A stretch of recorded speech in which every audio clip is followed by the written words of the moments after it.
Hello there, and welcome to today's session here at the Cloud Lunch and Learn Marathon. Today, we're going to be talking about the Power Platform and how it sort of loves those who are we class as sort of pro developers. So really, we're going to introduce today the concept of the Power Platform and hopefully get you excited about it in the process.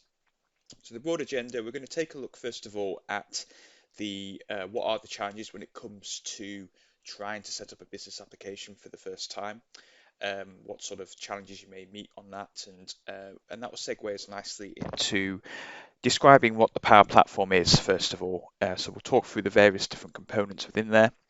We'll move on to sort of show you how you can leverage the low code capabilities within the Power Platform from a pro code standpoint to really easily extend out the platform, before we then look at some of the key advantages that we as developers have when we're building solutions on top of the Power Platform. So a little bit about me on the slide here. So hi, my name's Joe Griffin. I am a Microsoft MVP based in the UK. I'm also director of a small gold partner company who specialise in delivering these type of solutions. Also do a lot these days with Azure as well, Dynamics 365, generally coming at things from a sort of technical standpoint, and obviously work quite a lot with the Power Platform as well, which is quite good. So the challenges then, when it comes to looking at adopting a business application, we see a lot of these sort of common themes come up. Generally, as an example, we find ourselves working with quite complex processes within an organization. It can be very difficult to map those cleanly across into a system.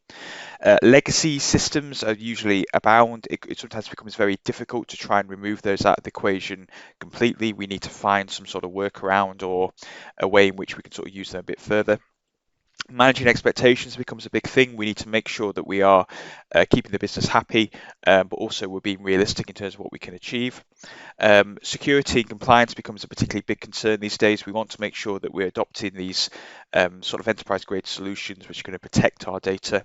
And ideally, as part of that, reduce our compliance headache that we've got around that. Time and resource becomes an important consideration, finding the right resource, making sure we've got enough time to be able to build these solutions. And then finally, getting that partnership right between the sort of traditional IT side of the business, also the wider business as well, becomes crucial. It's how you have that good relationship so that you can actually move forward and build an effective solution, really.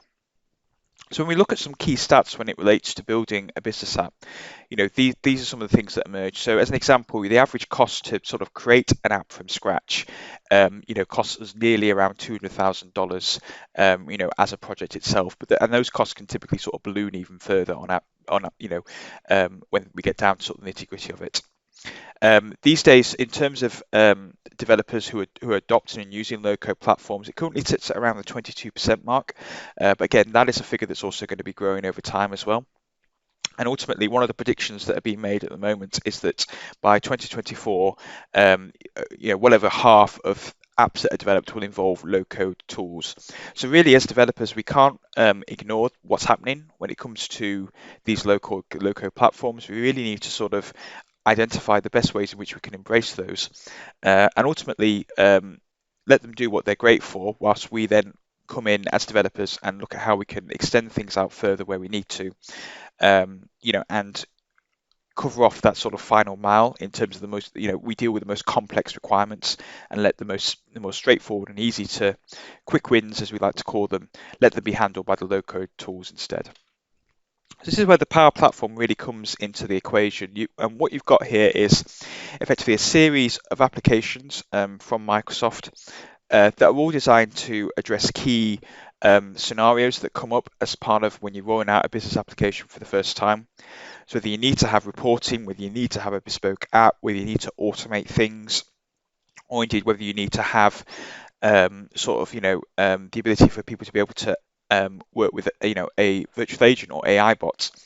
All of this and more is found within the Power Platform. And what you've got underneath the hood of all of this is a really good layer of tools that, from an extensibility platform, work really well. So we've got, for example, extensive APIs into the Power Platform. We've got data connectors. We've got AI builders. So these are pre-built AI models that we can bring and leverage very easily.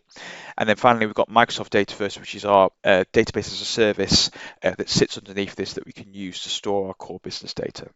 So let's dive in now and just look at what these the apps can do in a bit more detail. So Power BI is probably most, if not all of you, should be aware of this. The Power BI has been around for quite a few years now. But effectively what this gives you is a really great tool that allows you to build these really effective data experiences with your data. So you can very quickly build out these reports and the dashboards. You can bring together data from a variety of different sources into a sort of single sort of version or single truth. We can bring in AI sort of driven components into this to help us sort of understand more about our data. And really, from a management standpoint, we can use what we've got as part of the Power BI Online service to be able to deploy out and manage our content, and more crucially, make sure that we're only sharing it with the individuals or the groups within our business that ultimately need it. So really, it's a really fantastic tool to be used. It's available across multiple different devices, whether desktop, online, or indeed mobile. And really, the reaction that people generally have when they view this tool for the first time is like, oh wow, this is amazing. So if you're in a situation where people are sort of still quite addicted to their Excel spreadsheets, Power BI is a really good tool to bring into the equation, because people will just immediately be excited by it, which is really great.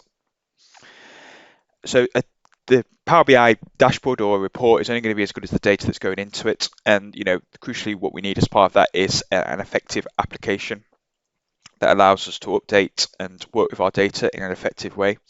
And this is where Power Apps comes into the equation by allowing us to build out these web and mobile-based task-oriented type applications that can either sort of integrate alongside the Microsoft Dataverse database as a service that I spoke about earlier, or connect indeed to any data source that you're working with in the organization.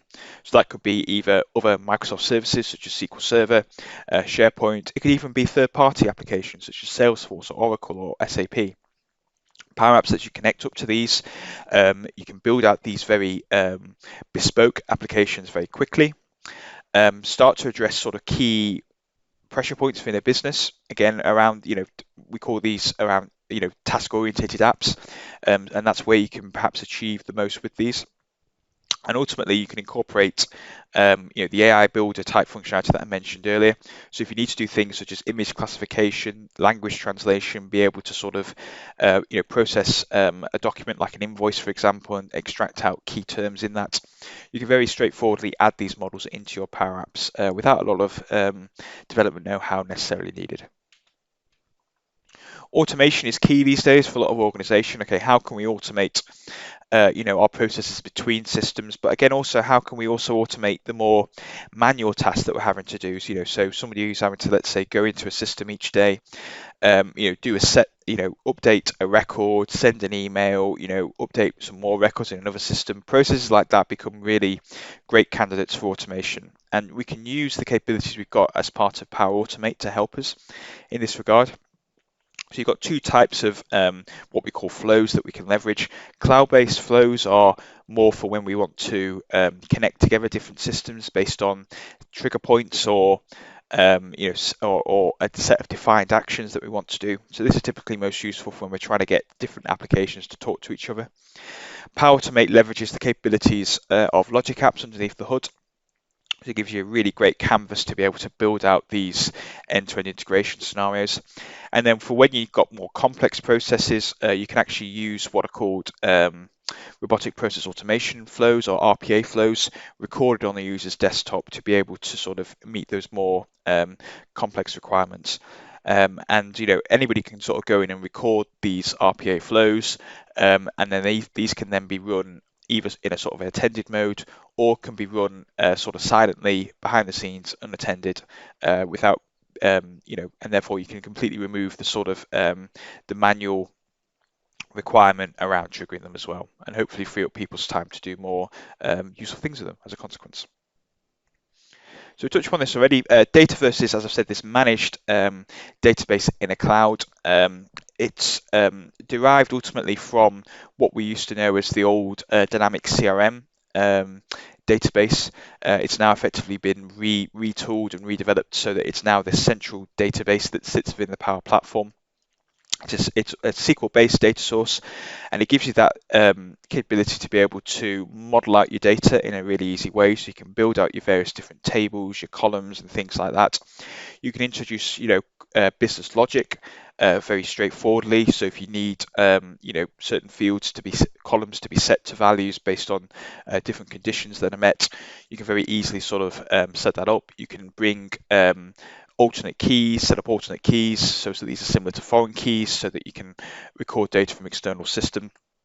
You've got a lot in there that typically you may need to spend some considerable amount of time writing out SQL scripts to be able to achieve. Whereas with this, all of this is sort of done within the sort of user interface. You don't need to have that specialist SQL knowledge to be able to build that out. You can then just get focused on, what you need to do in terms of building out your application or solution, without that sort of barrier of entry. So regardless of the type of solution application that you're building, there's going to be some really great capabilities on here that are going to hopefully help you on your way. So, whether you're sort of using things sort of out of the box by just having, let's say, a Power BI report, whether you just want these, role-based or task-based applications, or indeed whether you want to have a, completely end-to-end solution that's covering not just sort of internal but also external users as well. Using Power Apps, using some of the capabilities we've got as part of Power Apps portals, we can really have that end-to-end journey mapped out fully in the Power Platform. And ultimately, what's sitting underneath all of this is a platform that we can extend out really easily. And what we can see as part of this is that from a professional developer standpoint, we can hopefully really amplify your productivity when working with a platform. So regardless of whether you want to sort of extend out the application by writing custom code, leveraging or bringing in Azure capability as part of that, whether we want to ensure that we're following good principles from a DevOps standpoint by having a really sort of healthy application lifecycle management process in place, the platform is going to be able to support this, and you can very easily bring in these tools, and you can build a solution that's going to integrate very neatly with the sort of tools that you are hopefully working with at the moment each day. So whether that's Azure DevOps or indeed other Azure services such as machine learning or cognitive services, there's going to be routes for you to start leveraging those very easily within the Power Platform.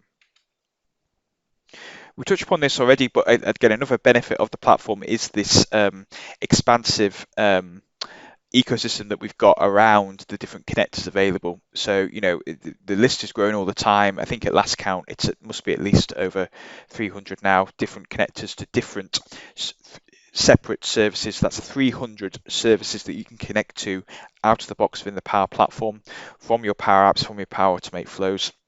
So you can very easily sort of bring things together in a great way. And for situations where, let's say, our solution is on premise, let's say, or we've not got a connector available, we've got routes to be able to sort of meet those needs. We can either use what's called the on-premise gateway to be able to connect to our data on-premise, or indeed we can offer our own custom connectors ourselves, make these available to users within the platform, or indeed offer these out as well if we're an ISV, for example, so that other customers, other Power Platform users across the globe can use them as well. And what we talk about when it comes to extensibility is that you've got this, the Azure aspect of it is really quite a nice journey you've got there. It's really sort of rooted and built in.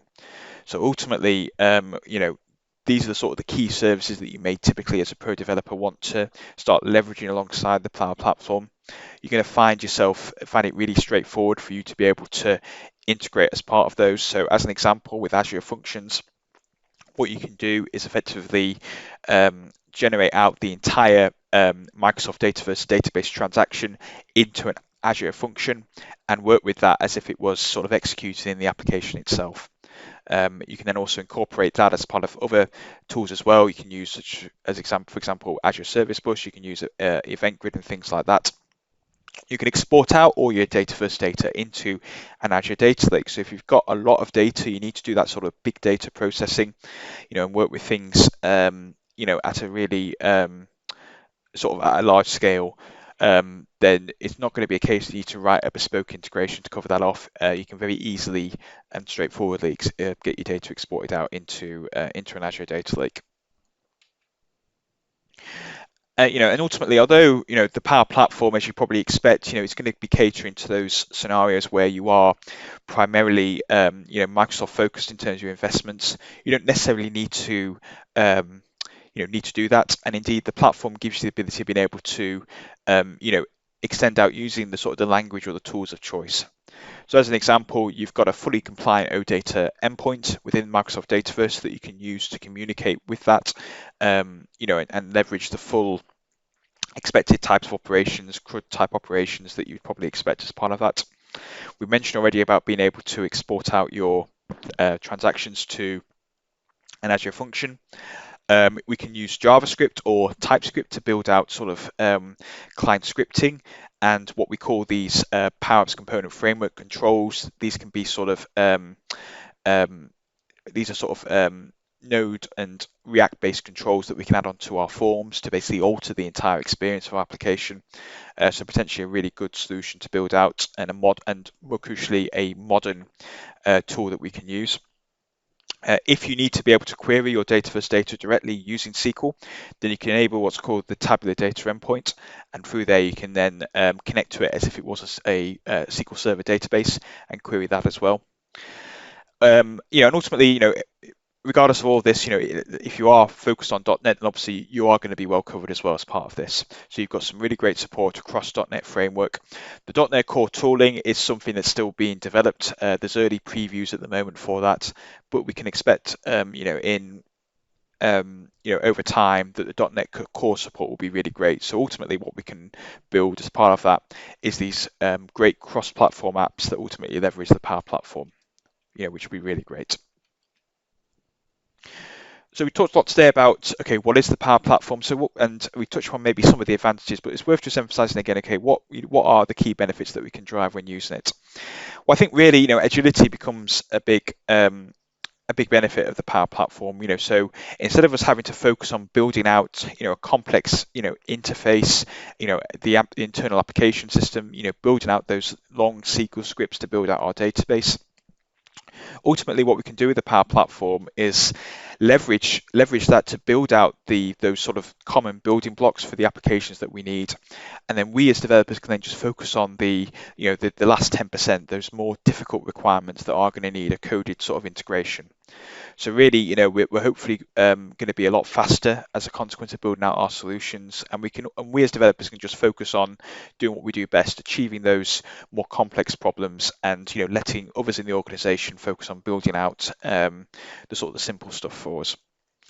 From a cost point of view, really, you're going to be paying far less, probably on average, compared to developing an application yourself and also hosting it.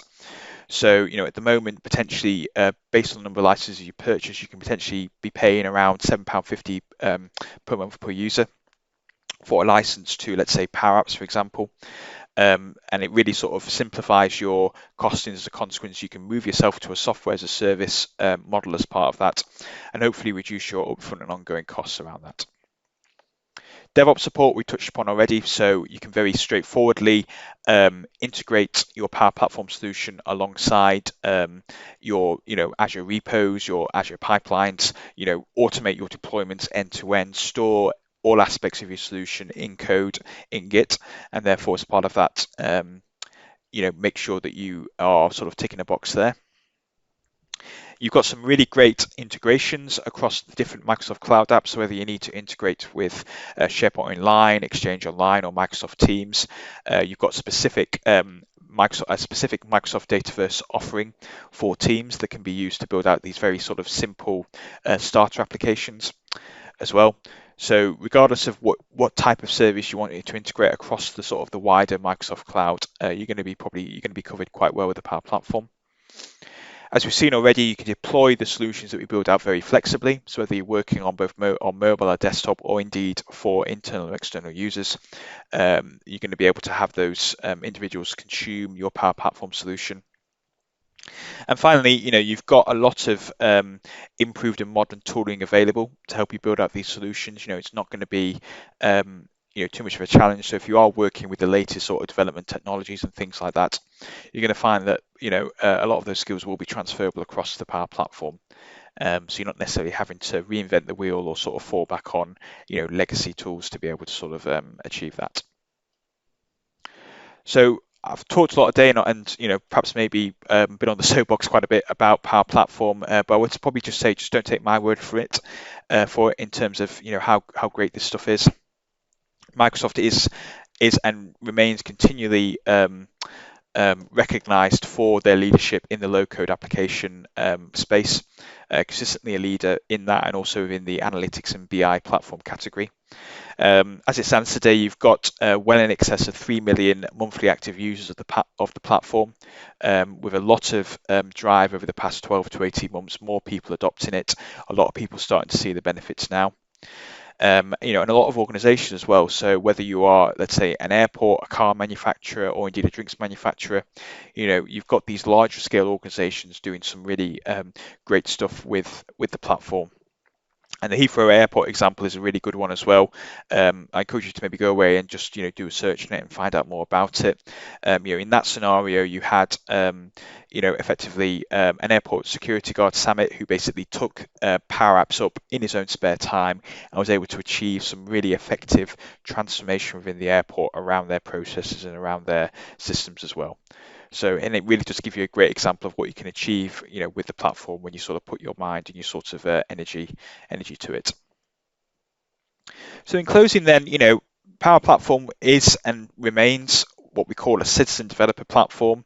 It is going to be good for those who don't necessarily have that extensive IT knowledge to be able to go in and build these solutions, but it's not necessarily, going to be anti-pro developer. As we've seen today, hopefully, as I've been able to explain, you've got the ability of being able to really easily extend out the platform. And often, the role of a pro developer alongside the Power Platform is to help to enforce those good IT practices, to help to guide others in the team towards doing things such as good application lifecycle management and things like that. So really, developers can benefit by sort of hoping to, by assisting other individuals who are working with the platform to hopefully adopt those good practices and achieve a better solution as a consequence. We touched upon this as at the moment as well, but really, as developers, we are reliant on our sort of skills primarily. We generally, we are, I would say, argue sort of best utilized for addressing those more complex needs. So the Power Platform helps in support of that objective. We can focus on what I would term, let's say, the nice and shiny stuff, building out an Azure function that extends out and talks to cognitive services. Oh, wow, that's like really cool. That's, using AI stuff is fantastic. Whereas, in the traditional sense, I've got to build out, I've got to build out an application, I've got to build out my models, got to build out my views, my controllers. You just start falling asleep straight away. So really what we can do with the Power Platform is hopefully get you working with more cooler stuff as a consequence, and leave the tried and tested, the things that we always need to do stuff in the hands of people who can actually just build that out more easily instead. And finally, as we've hoped to demonstrate today, we've got quite a few different routes available to us to be able to extend out the Power Platform. So regardless of where you may currently sit from a technology investment standpoint, you could be all in Microsoft, or indeed you could be, just 1 foot in, as an example. Ultimately, what you're going to be able to do is bring in your existing technical investments, leverage them to their fullest extent within the Power Platform, and achieve what you need ultimately. So you're not having to necessarily throw things away, or indeed get rid of what could be a very significant stack application system within your organization. Just bring in what you need from the Power Platform and extend out your solution accordingly. So all it leaves me to say is thank you very much. I hope you found this talk useful. I hope you've encouraged you to go away and start looking at the Power Platform in a bit more detail. Please be sure to use the hashtags and the official Twitter account for Cloud Lunch and Learn to be able to sort of find out what's going on with the event. And a huge thank you as well to the sponsors of the event, Microsoft and all the other ones that are listed on the slide down here. Thank you for your support on this. We wouldn't be able to do this event without your support. So thanks again and have a great day. Cheers.